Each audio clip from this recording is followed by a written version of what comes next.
Live from New Delhi, you're watching DD India Live, India's voice to the world. I'm Preeti Kaur. Coming up in the next 30 minutes.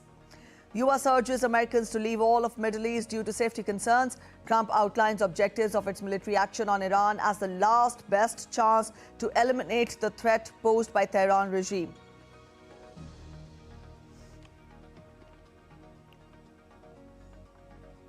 Iran conflict disrupts global trade as shipping companies order vessels to find shelter. Traffic on world's most vital sea route grinds to a minimum. Oil, gas prices surge.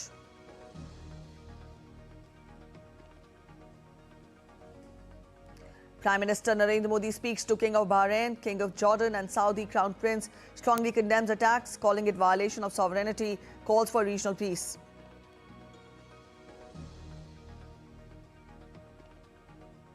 Prime Minister Narendra Modi to address the post-budget webinar on the theme Sustaining and Strengthening Economic Growth via video conferencing, aims to strengthen the foundation of critical sectors.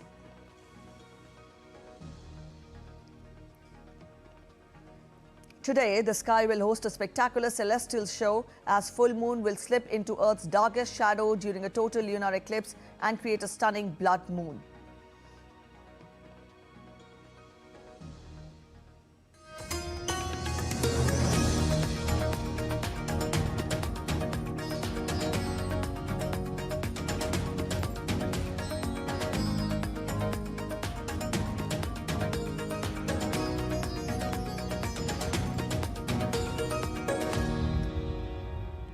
Let's get you the breaking news, the big news coming in from West Asia. Israeli forces are continuing their assault on Tehran, striking the IRIB state broadcaster on Tuesday. This is the big news we're tracking for you this hour. Israeli forces are continuing their assault on Tehran, and the IRIB state broadcaster has been hit. Iran's state broadcaster reported 2 explosions near its Tehran headquarters, but said that it was continuing to broadcast amid the ongoing Israeli-US strike campaign. IRIB serves as Iran's state media network. It has a huge role in official communications and national broadcasting across Iran. Meanwhile, Saudi air defense intercepted 4 drones targeting Riyadh diplomatic quarter.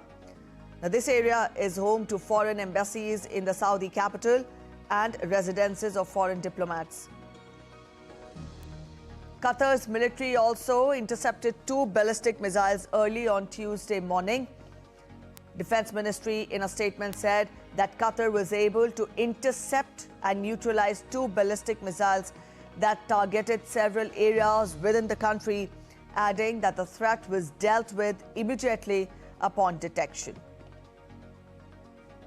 So this is the big news we are tracking this hour. Israeli forces are continuing their assault on Tehran. IRIB, the state broadcaster, has also been hit. 2 explosions have been reported near IRIB Tehran headquarters, but the broadcaster maintains that it was continuing to broadcast amid the ongoing Israeli-US strike campaign.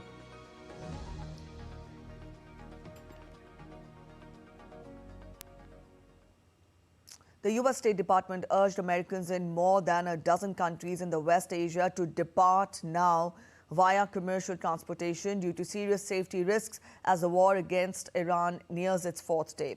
The countries listed by the department include Bahrain, Egypt, Iran, Iraq, Jordan, Israel, the West Bank and the Gaza Strip, Lebanon, Oman, Kuwait, Qatar, Saudi Arabia, Syria, the United Arab Emirates and Yemen. The US State Department has also activated an interagency emergency task force to manage the situation and coordinate the United States' response to the conflict. In a video message, US Secretary of State Marco Rubio informed its citizens regarding the important contact information.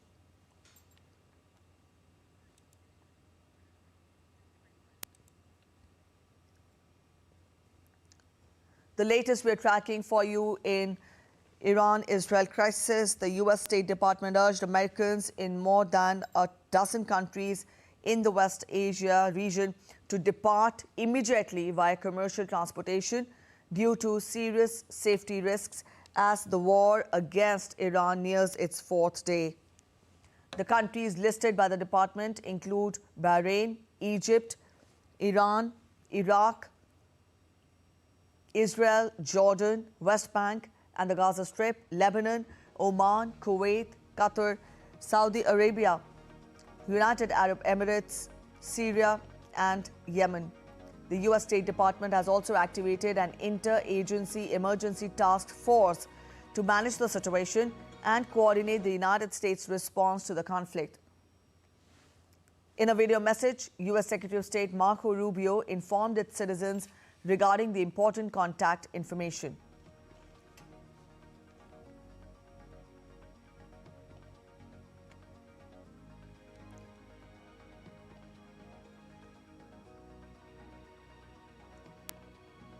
U.S. has urged its citizens to immediately leave over a dozen Middle East countries.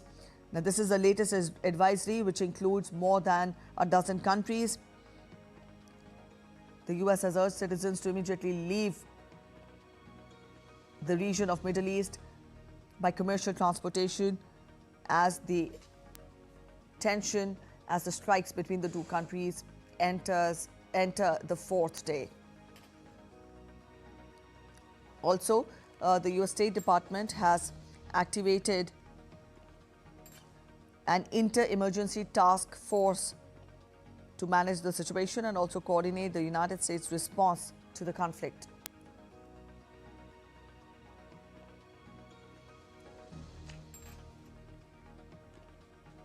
In a video message, as we told you, U.S. Secretary of State Marco Rubio informed its citizens regarding the important contact information. We also encourage Americans abroad to follow our security updates for U.S. citizens channel on WhatsApp and follow @TravelGov on social media as well. The latest alerts are also available on travel.state.gov. That's our website, travel.state.gov. Americans in the Middle East, you can reach the Department of State 24 hours a day, 7 days a week at the following phone number: 1-202-501-4444. U.S. President Donald Trump on Monday said that he ordered the attack on Iran to thwart its nuclear and ballistic missile programs, vowing to pursue the conflict for as long as necessary. In his first live remarks in public after the Iran attack, Trump outlined objectives of U.S. military action on Iran as the last best chance to eliminate the threat posed by the Tehran regime. This was our last best chance to strike what we're doing right now and eliminate the intolerable threats posed by this sick and sinister regime. And they are indeed sick and sinister. Our objectives are clear. First, we're destroying Iran's missile capabilities, and you see that happening on an hourly basis, and their capacity to produce brand new ones, and pretty good ones they make. Second, we're annihilating their Navy. We've knocked out already 10 ships. They're at the bottom of the sea. Third, we're ensuring that the world's #1 sponsor of terror can never obtain a nuclear weapon, never going to have a nuclear weapon. I said that from the beginning. They're never going to have a nuclear weapon. They were on the road to getting one legitimately through a deal that was signed foolishly by our country. And finally, we're ensuring that the Iranian regime cannot continue to arm, fund, and direct terrorist armies outside of their borders. Israeli Prime Minister Benjamin Netanyahu on Monday visited a site west of Jerusalem hit by an Iranian strike and said that it was the third day of Operation Roaring Lion aimed at thwarting existential threats to Israel alongside the United States and U.S. President Donald Trump. Asserting that Iran's nuclear and missile program is a threat to the entire world, Netanyahu said that Israel's military actions are aimed not at defending itself, but also at safeguarding global security.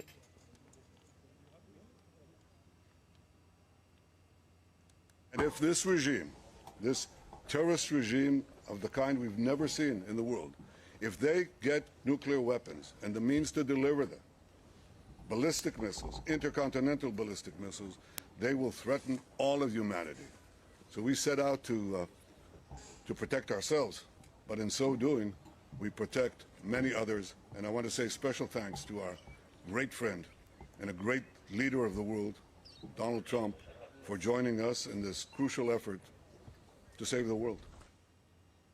U.S. Secretary of State Marco Rubio said that U.S. military operation against Iran was aimed at eliminating the threat posed by Iran's short-range ballistic missiles and also its naval capabilities, particularly regarding threats to global shipping.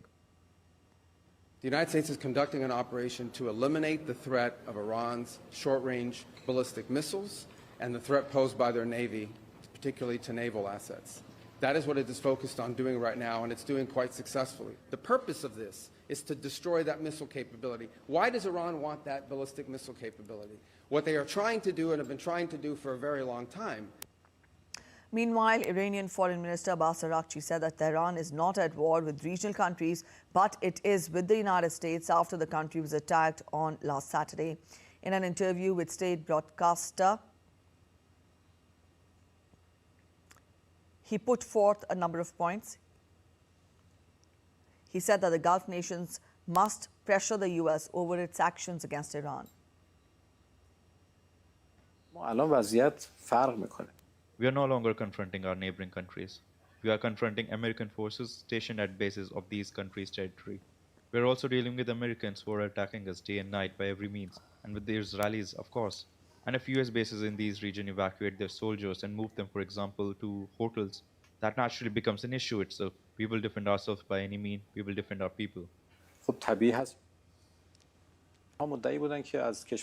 Instead of pressuring the Islamic Republic of Iran to explain why it is attacking US targets on their soil, they should pressure the Americans to explain why they initiated and waged this unjust, illegal war without cause, dragging the region into this situation. They claim they were not using countries in the region, and the countries in the region claimed they had not provided United States with their airspace or territory. So how did those aircraft end up in Kuwaiti airspace?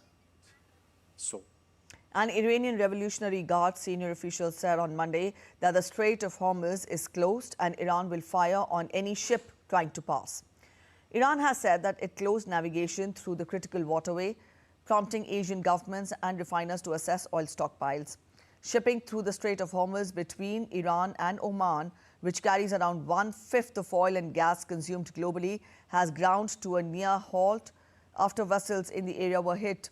One tanker in the region was ablaze on Monday. At least 4 others were damaged and about 150 ships were stranded. The strait is the world's most vital oil export route, which connects the biggest Gulf oil producers, that is Saudi Arabia, Iran, Iraq, and the United Arab Emirates, with the Gulf of Oman and the Arabian Sea. The disruption and fears of prolonged closure have caused oil and European natural gas prices to jump. Oil and gas prices soared, stock markets mostly retreated, and the dollar rallied on Monday as the widening Iran war shook financial markets across the globe. European natural gas prices jumped over 39% after liquefied natural gas production in Qatar was halted following Iranian attacks on major gas facilities. World crude futures jumped more than 6% on fears of disruption to supplies, with the vital Strait of Hormuz effectively shut and several ships attacked. Wall Street's main indices fell decisively at the start of the session but recovered throughout the day. While the Dow still finished lower, the Nasdaq ended in positive territory and the S&P 500 egged out a small gain. Equities took a harder hit in Europe and Asia as investors looked beyond stocks in favor of the dollar and gold. The greenback jumped around 1% against its major rivals. Gold prices finished 0.8% higher after a bigger increase earlier in the day.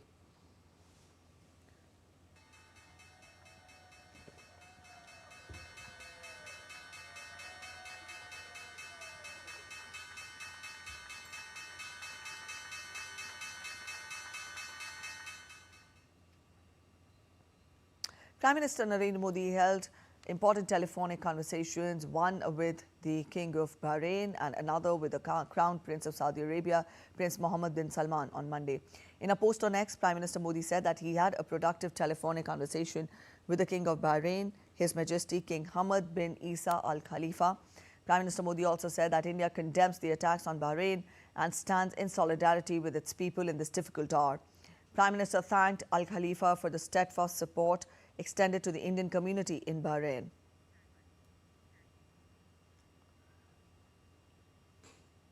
Prime Minister Modi also held talks with the Crown Prince of Saudi Arabia, Prince Mohammed bin Salman. In a post on X, Prime Minister Modi said that they discussed the evolving situation in West Asia. Prime Minister Modi condemned the recent attacks on Saudi Arabia, calling them violation of sovereignty and territorial integrity. Both leaders agreed that the earliest restoration of regional peace and stability is of utmost importance. Prime Minister Modi also thanked the Crown Prince for looking after the well-being of the Indian community during these difficult times.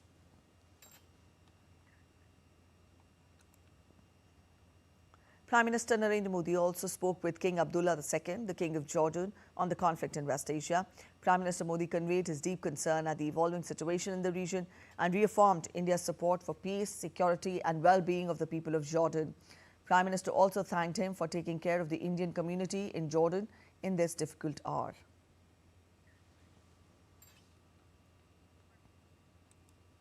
India's Ministry of Civil Aviation is closely monitoring the evolving airspace situation in parts of the Middle East and its impact on international flight operations.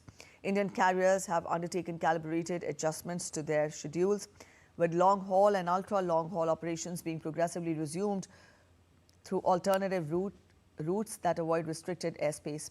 Aircraft and crew repositioning measures are underway to restore operational stability at the earliest. Special arrangements are being made to facilitate the movement of stranded passengers. Airlines are deploying additional capacity where required and coordinating closely with foreign aviation authorities and Indian missions abroad to ensure safe and orderly passenger movement. Indigo has planned 10 special relief operations from Jeddah to India on 3rd of March to facilitate the return of stranded passengers subject to required approvals and prevailing airspace conditions. Indigo is coordinating with the Consulate General of India at Jeddah for passenger facilitation. The ministry remains in continuous coordination with airlines, airport operations, regulatory authorities, and the Ministry of External Affairs to ensure safe operations, orderly restoration of services, and facilitation of affected passengers. You're watching DD India Live. We're heading for a short break. Stay with us.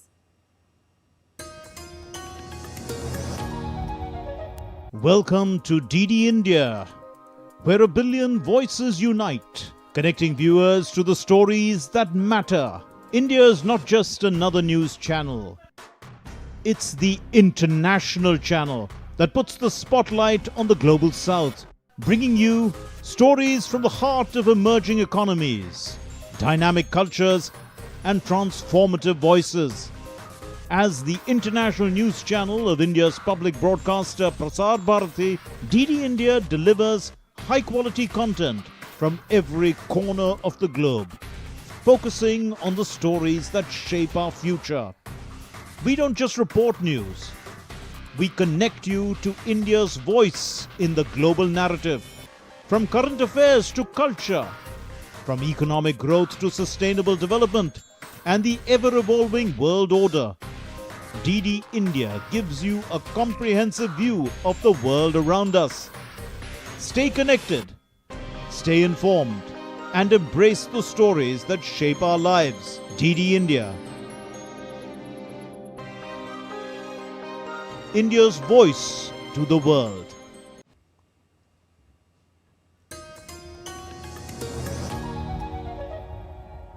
Welcome back after the break. You're watching DD India Live. Prime Minister Narendra Modi will address the post-budget webinar on the theme Sustaining and Strengthening Economic Growth at 11:15 AM IST via video conferencing.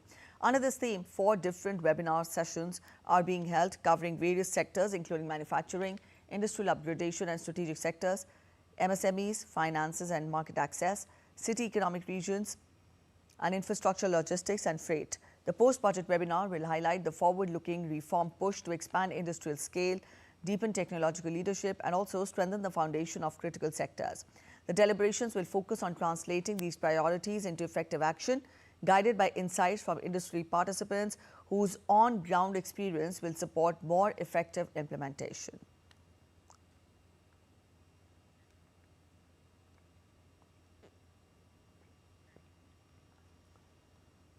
Indian Railways has ensured that passengers across the country are able to travel home for the Holi festival with ease and comfort during meticulous planning and coordinated execution across all railway zones. In the last 5 days, around 14 lakh passengers have travelled from Delhi. Based on continuous monitoring of passenger rush at major stations, South Central Railway has announced the operation of 195 special trains from last week of February through March to cater to increased demand. Amid the heightened travel demand during the Holi festive period, Western Railway recorded a total of 23 lakh passengers over 3 days. These special services are connecting major cities, state capitals and important regional centres across the country, ensuring confirmed accommodation for passengers and significantly reducing congestion on regular trains. Indian Railways continues to monitor passenger demand closely and remains committed to providing safe, efficient and passenger-friendly services during peak travel seasons.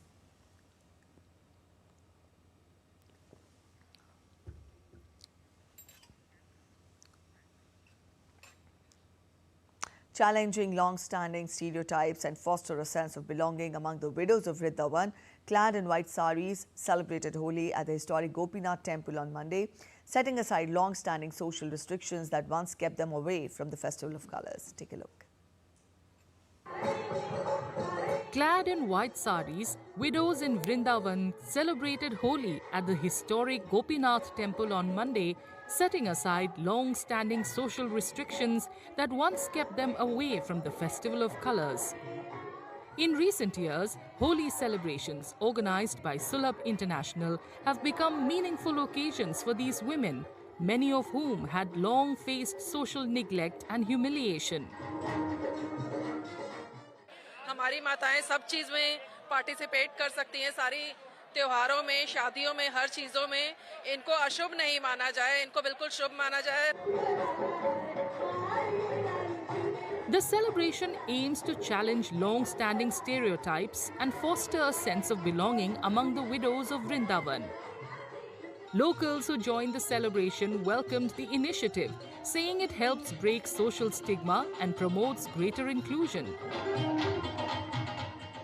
Doctor Bindeshwar Pathak ने तो ये लक्ष्य लिया ही था. उनका लक्ष्य एक कदम और आगे कि यहाँ रंग बिरंगे रंग से इनको समाज की मुख्यधारा से जोड़ना जाए और इनके ऊपर कोई भी सामाजिक धब्बा जो लगा है विधवा होने का वो मिटा सके. More than 200 widows from 5 ashrams chanted Bansi Wale Ki Jai, danced to traditional Rasiya songs sung in the temple, and celebrated by showering over 1,000 kilograms of flowers and 700 kilograms of gulal on one another. A total lunar eclipse is set to take place in India as well as across several time zones on 3rd of March. During this, the moon arrives from right to left, passing through Earth's shadow. A total lunar eclipse occurs when the sun, Earth and moon are precisely aligned and the Earth comes between the sun and the moon and blocks any direct sunlight from reaching the moon. In the Indian context, the experience will vary by region. Most of the places in India will observe the ending of the lunar eclipse at the time of moonrise, except some places of Northeast India and Andaman and Nicobar Islands, where the end of the totality phase of the eclipse will also be visible. The eclipse is slated to begin at 3:20 p.m. with the totality phase starting at 4:34 p.m.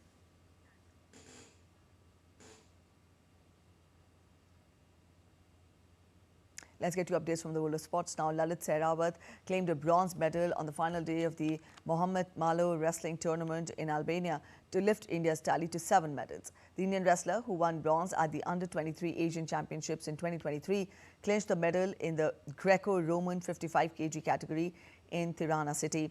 The 23-year-old sealed his first podium finish at the United World Wrestling Ranking Series event with a 9-0 win over Kazakhstan's Arsen Zuma. Sujit Kalkal was India's only gold medalist at the tournament. The next ranking series will be held in Mongolia from 4th to 7th of June. The BCCI has announced the schedule for Afghanistan team's upcoming tour of India in June this year. Afghanistan will kick off their campaign with a one-off test match followed by 3 one-day internationals. The test match will be played in New Chandigarh from 6th to 10th of June. The ODI series will commence on June 14th in Dharamshala. with the subsequent matches scheduled in Lucknow and Chennai.